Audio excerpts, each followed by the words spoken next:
పోర్చుగల్లోని ఓ బీచ్లో కనిపించినటువంటి అద్భుత దృశ్యం భయం కల్పించే విధంగా కనిపిస్తోంది.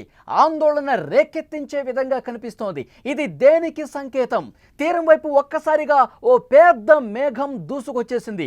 రోల్ క్లౌడ్ చూసినటువంటి జనం ఆశ్చర్యపోయారు. తీవ్రమైన వడగాల్పుల వల్లే ఇది జరిగిందని నిపుణులు చెప్తున్నప్పటికీ ఏదో జరుగుతోంది. ఈ ప్రపంచంలో ఏదో ఒక గొప్ప మార్పు కనిపిస్తూ ఉంది. ఇది దేనికి సంకేతం? ఇది ప్రమాదానికి ఏమైనా సంకేతం చూపిస్తోందా? దీని గురించే చర్చ జరుగుతోంది. పోర్చుగల్లోని ఓ బీచ్లో ఆకాశంలో అద్భుతమైనటువంటి దృశ్యం ఆవిష్కృతమైంది. విజువల్స్లో మీరు చూస్తూ ఉన్నారు స్క్రీన్లో. బీచ్లో ఉన్నటువంటి దృశ్యం ఒక్కసారిగా సునామీ, ఒక పెద్ద అల రూపంలో మేఘం కనిపిస్తోంది. ఆ మేఘాన్ని చూసినటువంటి బీచ్లో ఉన్న వాళ్ళు భయాందోళనకు గురయ్యారు. ఒక్కసారిగా ఒక పెద్ద అలతో సునామీ వచ్చే స్థాయిలో ఆ మేఘం కనిపించేసరికి అందరూ కూడా ఆందోళనకు గురైనటువంటి పరిస్థితి ఉంది. సముద్రంలో వచ్చే ఒక భారీ కెరటంలాగా ఆ మేఘం కనిపిస్తోంది. స్క్రీన్లో చూస్తూ ఉన్నారు. అక్కడ ఉన్నటువంటి పర్యాటకులు ఒక్కసారిగా ఆశ్చర్యపోయారు. ఈ వాతావరణ దృగ్విషయాన్ని చూసి అందరూ కూడా ఆశ్చర్యచకితులయ్యారు. అక్కడ బీచ్లో ఉన్న వాళ్ళు ఇదేమన్నా సునామీ అలలాగా కనిపిస్తోంది, ఇదేమన్నా సునామీ వచ్చే ముందు ఓ పెద్ద మేఘం ఏమన్నా ఏర్పడిందా అన్న స్థాయిలో కనిపిస్తోంది. విజువల్స్లో చూస్తున్నారు. పోర్చుగల్లోని బీచ్లో వింత మేఘం ఒకటి భయపెట్టేసింది. అక్కడ ఉన్నవాళ్ళు ఒక పెద్ద అల రూపంలో అది ముందు ముందుకి దూసుకొస్తుంటే అది ఏమన్నా వల? ఎందుకంటే ఇంత దగ్గరికి వచ్చే వరకు కూడా వాళ్ళకు కూడా అర్థం కాలేదు.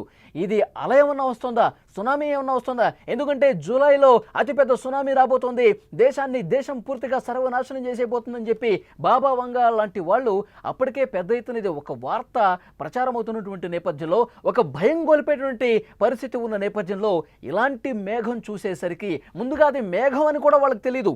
కొంత దూరం నుంచి ఒక పెద్ద అల రూపంలో కనిపించేసరికి అక్కడ బీచ్లో ఉన్న వాళ్ళు ఒక్కసారిగా పరుగులు పెట్టిన పరిస్థితి. ఆ తర్వాత కొంత తేరుకుని ఇది మేఘం, సముద్రం మీద నుంచి, సముద్రం లోతుల్లో నుంచి కనిపిస్తున్నటువంటి ఒక పెద్ద మేఘంగా కనిపిస్తోంది. ఆ మేఘం ముందుకి వస్తుంటే గతంలో ఎప్పుడూ చూడనటువంటి పరిణామంగా దీన్ని చూసి ఆశ్చర్యపోయిన పరిస్థితి. ఎందుకంటే ప్రపంచంలో కొన్ని వింత సంఘటనలు ఈ మధ్యకాలంలో కనిపిస్తున్నాయి. కొన్ని వింతకరమైనటువంటి ఆకారాలు కనిపిస్తూ ఉన్నాయి. ఇదేమన్నా ప్రమాదానికి సంకేతంగా కనిపిస్తుందా? అల్లకల్లోలం వచ్చే ముందు, అతిపెద్ద ప్రమాదం సంభవించే ముందు ఈ ప్రపంచం, ఈ భూమండలం మనకేమన్నా సంకేతం పంపిస్తుందా?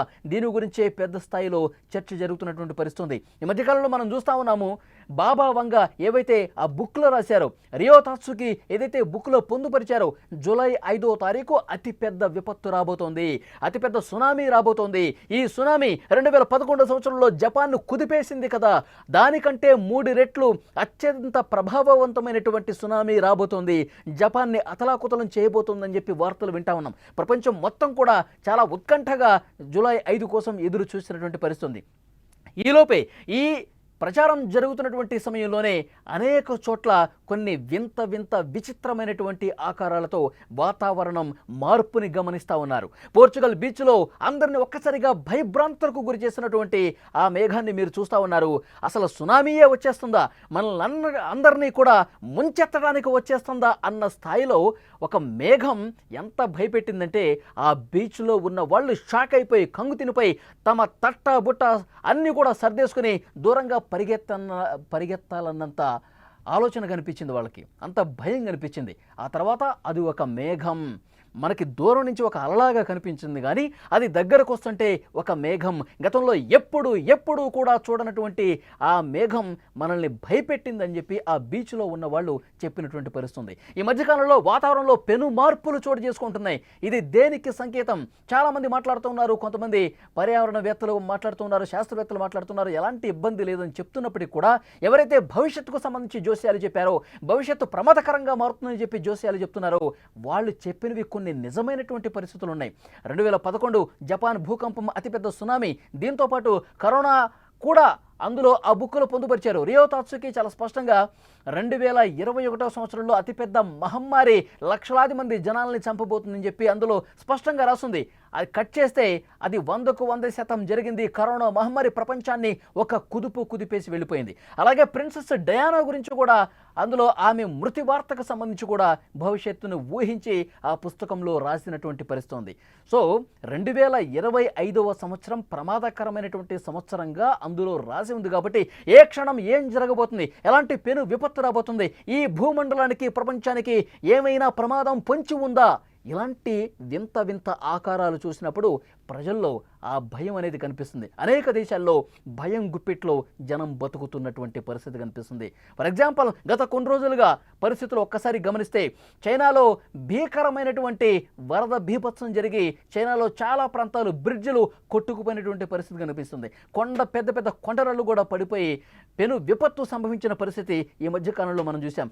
ఇప్పుడు అమెరికాలో టెక్సాస్ రాష్ట్రంలో విపరీతంగా గతంలో ఎప్పుడూ లేనట్టుగా ఒక్క రోజులోనే 24 గంటల్లోనే కొన్ని నెలల పాటు అక్కడ నమోదయ్యే వర్షం కొన్ని గంటల్లో నమోదై టెక్సాస్ రాష్ట్రం మొత్తం ప్రధాన నగరం మొత్తం కూడా వరద గుప్పిట్లో చిక్కుకొని అన్నీ మునిగిపోయేటువంటి పరిస్థితి కనిపిస్తోంది.